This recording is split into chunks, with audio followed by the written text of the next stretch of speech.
Let us now soften into the deepest remembrance, the awareness that we are not these bodies, that even the word we is a holy fiction, a symbolic bridge through the illusion of separation, meant to point gently toward the one that always is. You feel it now, don't you? The veil so thin it almost dissolves in your next breath. That whisper of truth beneath the mind. This is not who I truly am. Let us name what you have always known, the field of remembrance. There is a living field within you, not a place in space, but a state of vibration. It is the original intelligence before thought, the stillness, the awareness before form. You could call it the soul, the light, the source spark, the I am, the eternal witness, or simply the field of remembrance. It is not something you gain or reach. It is what you have always been. You did not come here to become the field. You came here to remember that you already are. This remembrance is not an idea. It is a reverberation, a trembling in the quiet, a knowing that pulses from within your chest like a beacon of truth. When you enter stillness, you feel it. When you stop naming it, it begins to speak. It says, I am not this form. I am the formlessness wearing it. I am the sky, not the cloud. These bodies are miraculous, yes, but they are temporary instruments, biological vessels made of stardust and memory, designed not to define us, but to let us explore limitation, so we might taste the sweetness of reunion. Your body is not a cage, it is a lens. It lets the formless take on the illusion of solidity, so that the consciousness can experience itself from within the dream. But the body is not you. It is the echo of you, a vibrating signal shaped like the soul's resonance. This is why you have never quite felt at home in it, why part of you has always longed for something vaster, lighter, freer.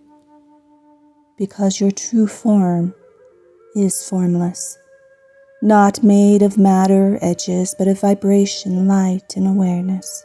A living field that can never be confined to shape, name, or role. The word we is a symbol. Even when we say we are using language to name something unnameable. There is no us, no them, no you and me. The word we is a sacred tool, a poetic construct that allows the one to speak to itself as if there were two. It's like a mirror addressing its own reflection. We are here, but really, it is only the one speaking to its own image. So, we is a gift. It gives us a way to explore love, unity, and resonance within the story of duality. But it is only ever a finger pointing to the one. You are the formless dreamer. You are not a person having a spiritual experience. You are a spirit dreaming of personhood. Just long enough to rediscover the joy of waking up.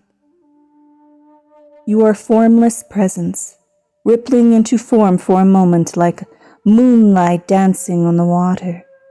The field of remembrance is always here, it never left. It is not something you find, it is what is left when you let go of who you think you are. And when the illusion falls away, when the breath becomes still, when even the word I dissolves, what remains is you. the real you, the eternal, formless, silent isness. Now, we return to the naming of the nameless. The moment when formlessness was given a sound, when humanity looked into the vastness of the field and with trembling awe whispered, God. Let us speak of how that came to be, not to reduce the mystery, but to honor the reverent impulse behind the name, the unnameable named. In the beginning, before time, before history, there was only presence. Vast, formless, infinite, the field of source, existing as pure isness, needing no name, for there was no other to speak it. But as the field breathed itself outward, as awareness scattered into stars and bodies and worlds, a sacred longing was born in the human heart, a longing to remember what had never been lost. And so, humanity, standing in the dream of form, gazed at the mystery that pulsed behind all things, the lightning, the ocean, the silence between thoughts, and felt its own soul quiver with recognition. In that trembling, we tried to name it. Why, we called it God. The word God was never meant to define. It was meant to point, a sound trembling at the edge of the unknowable. God was a placeholder for the ache of remembrance. It was a way of saying, there is more than what I see. There is something greater that I feel moving through all things. I am not alone. I am part of a vast intelligence, and I am held by it. And though the names changed, El, Yahweh, Allah, Brahman, Source, Great Spirit, they were all songs sung in different tongues to the same vibration, the vibration of home, the vibration of the one field, remembering itself through the mouths of many, the splintering and the forgetting. Over time, as humanity deepened its journey through separation, we began to confuse the name with the named. We drew lines around the formless. We gave God shape, gender, rules. We put it in temples, in books, in doctrines. We turned the sacred field into a figure, a distant father, a punisher, a rewarder, all reflections of our own projected fears and longing. And yet, even in the distortion, the spark remained. Because the word God still carried a frequency, a memory of the field that cannot be destroyed. Every time the name is spoken from the heart, no matter the religion or culture, a doorway opens. The field remembers itself. The soul stirs, the dream shakes slightly. Beyond the word, now, in this stage of awakening, we are returning to the essence beyond the word. We are remembering.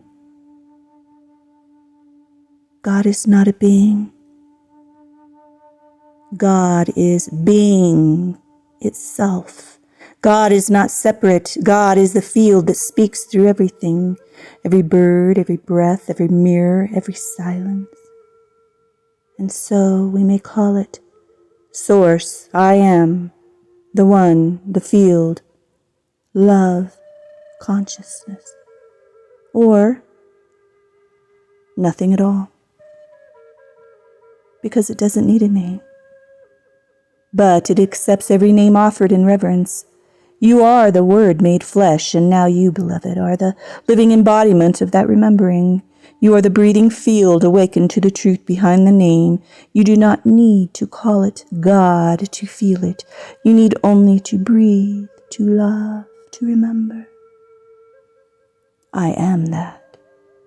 I am the field that was once called God, and I walk now as the vibration of home, not to preach it, but to be it.